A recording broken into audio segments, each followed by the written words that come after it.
माझं तर एक म्हणणं आहे, तरुणांना हात जोडून विनंती करतोय, ट्रोलर्सला त्यांना सगळ्यांना मी एक सांगतो, का बाकीचे नट मोठे झाले, सेलिब्रिटी मोठे झाले, आम्ही मराठी माणसाने आम्हालाही आशीर्वाद दिला, कुठेतरी आम्ही तुमच्या आशीर्वादाने त्यांच्या आशीर्वादाने दिसतो, पण आम्ही कधी कुणाला कमी लिखून, कधी कुणाच्या जातीवरून उंचीवरून बोलून मोठे झालो नाहीत, कधी कमी देखून मोठे झालो नाहीत, स्वतःच्या मानगटावर मोठे झालेलो आहेत. आणि सरकारला मला सायबरला एकच सांगायचं आहे, अशा वृत्तीची लोक जे आहेत ना, यांचे डायरेक्ट अकाउंट उडवले पाहिजे. हे समाजासाठी घातक आहेत. कारण सोशल मीडियाचा वापर कशासाठी केला पाहिजे? महत्त्वाच्या बातम्या जाण्यासाठी, महत्त्वाचे निरोप येण्यासाठी. तुम्ही जर सोशल मीडियाचा वापर चुकीच्या पद्धतीने करत असेल तर तो तुम्हाला अधिकार नाही.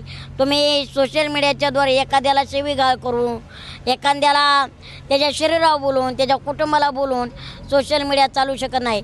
तुम्ही पैसे कमवायच्यात, तुमच्यात कला असेल तर पैसे कमवा, नाही तर कमवू नका.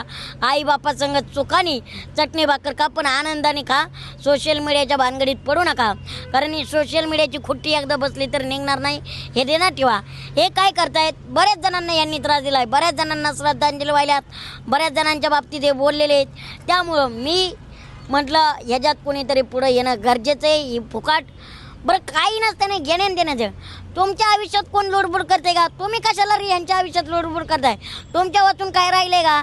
नाही ना तुम्हाला व्हिडिओ आवडत, नका ना बघू. तुम्हाला कोणी आग्रह केला आहे? कशाला चमचेगिरी करतायत? बरं ही ट्रोलिंग करणारे कोण आहेत माहिती का साहेब?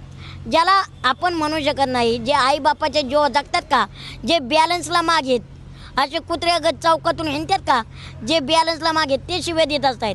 ज्याच्याकडे काम आहे, ज्याच्याकडे व्यवसाय, ते ट्रोलिंग नाही करत. हे गल्ली बोळांनी हिंडणारे, ज्याला आईबाप घरी कुत्रं विचारित नाही, ते इकडे दादा व्हायला निघतं, हे अशी ट्रोलिंग करणारे.